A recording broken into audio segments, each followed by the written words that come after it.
कभी सोचा है कि किसी को एक पूरी की पूरी भाषा सिखाना कितना मुश्किल होता है? आज हम एक भारतीय टीचर की स्टडी गाइड खोलने वाले हैं, जो किसी सीक्रेट प्लेबुक से कम नहीं है। ये प्लेबुक हमें अंग्रेजी सिखाने के तरीकों के बदलते सफर पर ले जाएगी। तो चलिए इस दिलचस्प कहानी में उतरते हैं। यही वो एक सवाल है जिसने सदियों से टीचर्स को परेशान किया है, और सच तो ये है कि इसका कोई एक सीधा साधा जवाब है ही नहीं। इसी एक सही तरीके की खोज ने ही हमें सिखाने के अलग अलग तरीकों तक पहुंचाया है। हर तरीका इस चुनौती का अपने अंदाज में जवाब देने की एक कोशिश है। तो चलिए कहानी की शुरुआत करते हैं सबसे पुराने और सबसे जाने पहचाने तरीके से। ये वो दौर था जब भाषा को नियमों की एक इमारत की तरह देखा जाता था, जिसे हमें एक एक ईंट यानी एक एक ग्रामर रूल जोड़कर बनाना पड़ता था। इसका नाम है ग्रामर ट्रांसलेशन मेथड या GTM। ये नाम सुनते ही शायद कई लोगों को अपने स्कूल के दिन याद आ गए होंगे। हाँ, ये वही क्लासिक तरीका है जहां सारा का सारा जोर ग्रामर के नियमों और ट्रांसलेशन पर होता था। तो सोचिए, एक GTM क्लासरूम असल में दिखता कैसा था? टीचर और स्टूडेंट्स अपनी मातृभाषा यानी मदर टंग का खुद इस्तेमाल करते थे। पूरा फोकस ग्रामर के नियम रटने और एक भाषा से दूसरी में लगातार ट्रांसलेट करने पर होता था। नतीजा, लिखने और पढ़ने की स्किल तो अच्छी हो जाती थी, लेकिन बोलने की उतनी नहीं। इसका एक क्लासिक उदाहरण देखिए। टीचर ने बोर्ड पर अंग्रेजी में एक वाक्य लिखा और स्टूडेंट्स का काम था बस उसे अपनी भाषा में ट्रांसलेट कर देना। यहां मकसद भाषा को बोलना नहीं, बल्कि उसकी मशीन को, उसके ग्रामर को पुर्जा पुर्जा खोलकर समझना था। और बस यहीं पर इस मेथड की सबसे बड़ी कमजोरी सामने आती है। स्टूडेंट्स ग्रामर में तो एक्सपर्ट बन जाते थे, एग्जाम में नंबर भी अच्छे ले आते थे, लेकिन असल दुनिया में अंग्रेजी बोलने की बारी आती तो जुबान लड़खड़ा जाती थी। इसी स्पीकिंग गैप ने नए तरीकों के लिए दरवाजे खोले। GTM क्लासरूम की उस खामोशी के खिलाफ मानो एक क्रांति हो गई। एक नया आंदोलन शुरू हुआ जिसका सीधा साधा नारा था, भाषा बोलने के लिए होती है, सिर्फ उसका विश्लेषण करने और अनुवाद करने के लिए नहीं। इससे कहा गया डायरेक्ट मेथड। इसका आइडिया बहुत ही सिंपल और क्रांतिकारी था। क्लास में सिर्फ और सिर्फ अंग्रेजी बोली जाएगी। अपनी मातृभाषा का इस्तेमाल बिल्कुल मना था। मतलब स्टूडेंट्स को भाषा में पूरी तरह डुबो दो ताकि वो उसे नेचुरली सीखें, ठीक वैसे ही जैसे एक बच्चा अपनी पहली भाषा सीखता है। यहां इन दोनों तरीकों में जमीन आसमान का फर्क बिल्कुल साफ दिखता है। GTM का लक्ष्य था ग्रामर की एक्यूरेसी, जबकि डायरेक्ट मेथड का लक्ष्य था बोलने में फ्लुएंसी लाना। GTM ट्रांसलेशन पर चलता था तो डायरेक्ट मेथड डेमो देकर सिखाने पर। फोकस नियमों से हटकर आत्मविश्वास पर आ गया था। तो क्लासरूम का पूरा माहौल ही बदल गया। टीचर अब ट्रांसलेटर नहीं बल्कि एक एक्टर की तरह था, जो चीजें दिखाकर, एक्शन करके सीधे अंग्रेजी सिखाता था। स्टूडेंट्स उसे दोहराते थे। इस तरह बिना ट्रांसलेशन के भाषा और उसके मतलब के बीच एक सीधा कनेक्शन बनता था। फिर आया स्ट्रक्चरल अप्रोच। यूँ समझ लीजिए कि ये डायरेक्ट मेथड का ही एक अगला और ज्यादा व्यवस्थित कदम था। यहाँ फोकस सिर्फ शब्दों पर नहीं बल्कि वाक्यों के पैटर्न या स्ट्रक्चर पर था, मतलब भाषा की नींव को और पक्का करना। इस मेथड में टीचर एक वाक्य का पैटर्न दे देते थे, जैसे दिस इज ए, और फिर स्टूडेंट्स उसमें अलग अलग शब्द लगा के बार बार प्रैक्टिस करते थे। लक्ष्य था कि दोहराव के जरिए सही वाक्य बनाने की आदत ही बन जाए, जो दिमाग में एकदम बैठ जाए। और अब हम आते हैं भाषा सिखाने के मॉडर्न दौर में, यानी कम्युनिकेशन रेवोल्यूशन। यहां आकर तो खेल ही बदल गया। अब सिर्फ सही सही वाक्य बनाना काफी नहीं था। असली मकसद था कामयाबी से बातचीत करना, यानी कम्युनिकेट करना। इसे कहते हैं कम्युनिकेटिव अप्रोच, और आज के दौर में इसे ही गोल्ड स्टैंडर्ड माना जाता है। इसका सीधा सा मतलब ये है कि आपकी बात सामने वाले तक पहुंच रही है या नहीं, ये ज़्यादा ज़रूरी है, बजाय इसके कि आपने ग्रामर के सारे नियम सही सही इस्तेमाल किए हैं या नहीं। इस अप्रोच ने क्लासरूम को एक जिंदा दिल जगह बना दिया। अब स्टूडेंट्स असल जिंदगी की सिचुएशंस की प्रैक्टिस करते हैं, जैसे रोल प्ले, ग्रुप डिस्कशन। सीखना अब सिर्फ चुपचाप बैठकर सुनना नहीं, बल्कि एक्टिव होकर हिस्सा लेना बन गया। इस छोटे से उदाहरण को देखिए। ये एक आम बातचीत है। हो सकता है ग्रामर 100% सही ना हो, पर क्या मैसेज साफ साफ पहुंच रहा है? बिल्कुल। और यही कम्युनिकेटिव अप्रोच का सार है, असरदार कम्युनिकेशन। इस पूरे बदलाव ने टीचर के रोल को भी पूरी तरह बदल दिया। अब टीचर मंच पर खड़ा होकर ज्ञान देने वाला कोई लेक्चरर नहीं है, बल्कि वो एक फैसिलिटेटर है, मतलब एक गाइड जो स्टूडेंट्स को आपस में बात करने और एक दूसरे से सीखने में मदद करता है। तो सवाल ये है कि टीचर्स इन सारे आइडियाज को क्लासरूम में असलियत में लाते कैसे हैं? चलिए उनके टूलकिट में मौजूद कुछ सबसे जरूरी औजारों पर एक नजर डालते हैं। टेंस किसी भी भाषा की रीढ़ की हड्डी होते हैं। ये टेबल दिखाती है कि कैसे टीचर्स इन मुश्किल नियमों को एक सिस्टम में बांधते हैं, जिससे स्टूडेंट्स को वाक्य बनाने का एक ढांचा मिल जाता है। ये भाषा बनाने का एक बेसिक टूल है। कोई भी अच्छी क्लास ऐसे ही नहीं हो जाती, उसके पीछे होती है बहुत मजबूत प्लानिंग। इसी प्लानिंग को कहते हैं लेसन प्लान। ये टीचर का ब्लूप्रिंट होता है, जो ये पक्का करता है कि क्लास में सीखना असरदार तरीके से हो। ये एक क्लासिक लेसन प्लान का ढांचा है।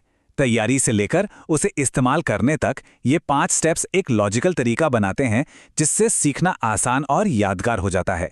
ये दिखाता है कि एक अच्छी क्लास के पीछे कितनी गहरी सोच होती है। तो ये थी भाषा सिखाने के विकास की हमारी पूरी यात्रा।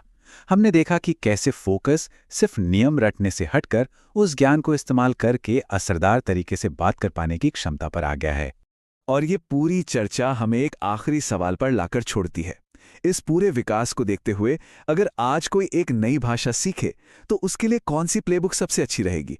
क्या नियमों से शुरू करना बेहतर है या फिर सीधे बातचीत में कूद जाना? ये सोचने के लिए एक बहुत ही दिलचस्प सवाल है। कभी सोचा है कि किसी को एक पूरी की पूरी भाषा सिखाना कितना मुश्किल होता है?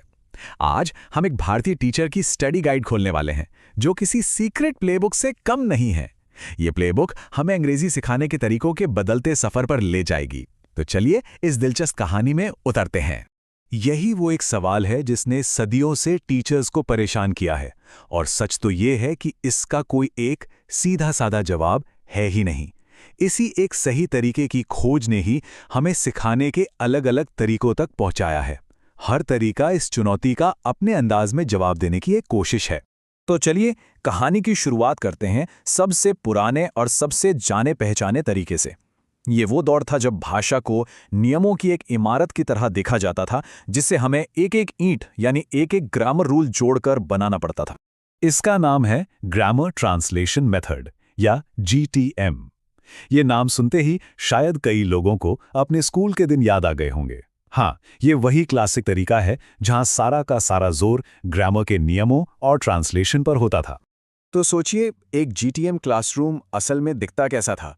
टीचर और स्टूडेंट्स अपनी मातृभाषा यानी मदर टंग का खुद इस्तेमाल करते थे। पूरा फोकस ग्रामर के नियम रटने और एक भाषा से दूसरी में लगातार ट्रांसलेट करने पर होता था। नतीजा, लिखने और पढ़ने की स्किल तो अच्छी हो जाती थी, लेकिन बोलने की उतनी नहीं। इसका एक क्लासिक उदाहरण देखिए। टीचर ने बोर्ड पर अंग्रेजी में एक वाक्य लिखा और स्टूडेंट्स का काम था बस उसे अपनी भाषा में ट्रांसलेट कर देना। यहां मकसद भाषा को बोलना नहीं, बल्कि उसकी मशीन को, उसके ग्रामर को पुर्जा पुर्जा खोलकर समझना था। और बस यहीं पर इस मेथड की सबसे बड़ी कमजोरी सामने आती है। स्टूडेंट्स ग्रामर में तो एक्सपर्ट बन जाते थे, एग्जाम में नंबर भी अच्छे ले आते थे, लेकिन असल दुनिया में अंग्रेजी बोलने की बारी आती तो जुबान लड़खड़ा जाती थी। इसी स्पीकिंग गैप ने नए तरीकों के लिए दरवाजे खोले। GTM क्लासरूम की उस खामोशी के खिलाफ मानो एक क्रांति हो गई। एक नया आंदोलन शुरू हुआ जिसका सीधा साधा नारा था, भाषा बोलने के लिए होती है, सिर्फ उसका विश्लेषण करने और अनुवाद करने के लिए नहीं। इससे कहा गया डायरेक्ट मेथड। इसका आइडिया बहुत ही सिंपल और क्रांतिकारी था। क्लास में सिर्फ और सिर्फ अंग्रेजी बोली जाएगी। अपनी मातृभाषा का इस्तेमाल बिल्कुल मना था। मतलब स्टूडेंट्स को भाषा में पूरी तरह डुबो दो ताकि वो उसे नेचुरली सीखें, ठीक वैसे ही जैसे एक बच्चा अपनी पहली भाषा सीखता है। यहां इन दोनों तरीकों में जमीन आसमान का फर्क बिल्कुल साफ दिखता है। GTM का लक्ष्य था ग्रामर की एक्यूरेसी, जबकि डायरेक्ट मेथड का लक्ष्य था बोलने में फ्लुएंसी लाना। GTM ट्रांसलेशन पर चलता था तो डायरेक्ट मेथड डेमो देकर सिखाने पर। फोकस नियमों से हटकर आत्मविश्वास पर आ गया था। तो क्लासरूम का पूरा माहौल ही बदल गया। टीचर अब ट्रांसलेटर नहीं, बल्कि एक एक्टर की तरह था, जो चीजें दिखाकर, एक्शन करके सीधे अंग्रेजी सिखाता था। स्टूडेंट्स उसे दोहराते थे। इस तरह बिना ट्रांसलेशन के भाषा और उसके मतलब के बीच एक सीधा कनेक्शन बनता था। फिर आया स्ट्रक्चरल अप्रोच। यूँ समझ लीजिए कि ये डायरेक्ट मेथड का ही एक अगला और ज्यादा व्यवस्थित कदम था। यहाँ फोकस सिर्फ शब्दों पर नहीं, बल्कि वाक्यों के पैटर्न या स्ट्रक्चर पर था। मतलब भाषा की नींव को और पक्का करना। इस मेथड में टीचर एक वाक्य का पैटर्न दे देते थे, जैसे दिस इज ए, और फिर स्टूडेंट्स उसमें अलग अलग शब्द लगा के बार बार प्रैक्टिस करते थे। लक्ष्य था कि दोहराव के जरिए सही वाक्य बनाने की आदत ही बन जाए, जो दिमाग में एकदम बैठ जाए। और अब हम आते हैं भाषा सिखाने के मॉडर्न दौर में, यानी कम्युनिकेशन रेवोल्यूशन। यहां आकर तो खेल ही बदल गया। अब सिर्फ सही सही वाक्य बनाना काफी नहीं था, असली मकसद था कामयाबी से बातचीत करना, यानी कम्युनिकेट करना। इसे कहते हैं कम्युनिकेटिव अप्रोच, और आज के दौर में इसे ही गोल्ड स्टैंडर्ड माना जाता है।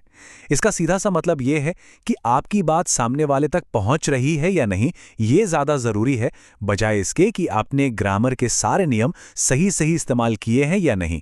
इस अप्रोच ने क्लासरूम को एक जिंदा दिल जगह बना दिया। अब स्टूडेंट्स असल जिंदगी की सिचुएशंस की प्रैक्टिस करते हैं, जैसे रोल प्ले, ग्रुप डिस्कशन। सीखना अब सिर्फ चुपचाप बैठकर सुनना नहीं, बल्कि एक्टिव होकर हिस्सा लेना बन गया। इस छोटे से उदाहरण को देखिए। ये एक आम बातचीत है। हो सकता है ग्रामर 100% सही ना हो, पर क्या मैसेज साफ साफ पहुंच रहा है? बिल्कुल। और यही कम्युनिकेटिव अप्रोच का सार है, असरदार कम्युनिकेशन। इस पूरे बदलाव ने टीचर के रोल को भी पूरी तरह बदल दिया। अब टीचर मंच पर खड़ा होकर ज्ञान देने वाला कोई लेक्चरर नहीं है, बल्कि वो एक फैसिलिटेटर है। मतलब एक गाइड जो स्टूडेंट्स को आपस में बात करने और एक दूसरे से सीखने में मदद करता है। तो सवाल ये है कि टीचर्स इन सारे आइडियाज को क्लासरूम में असलियत में लाते कैसे हैं? चलिए उनके टूलकिट में मौजूद कुछ सबसे जरूरी औजारों पर एक नजर डालते हैं।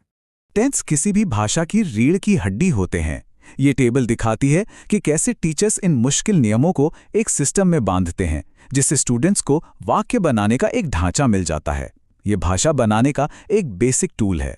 कोई भी अच्छी क्लास ऐसे ही नहीं हो जाती, उसके पीछे होती है बहुत मजबूत प्लानिंग। इसी प्लानिंग को कहते हैं लेसन प्लान।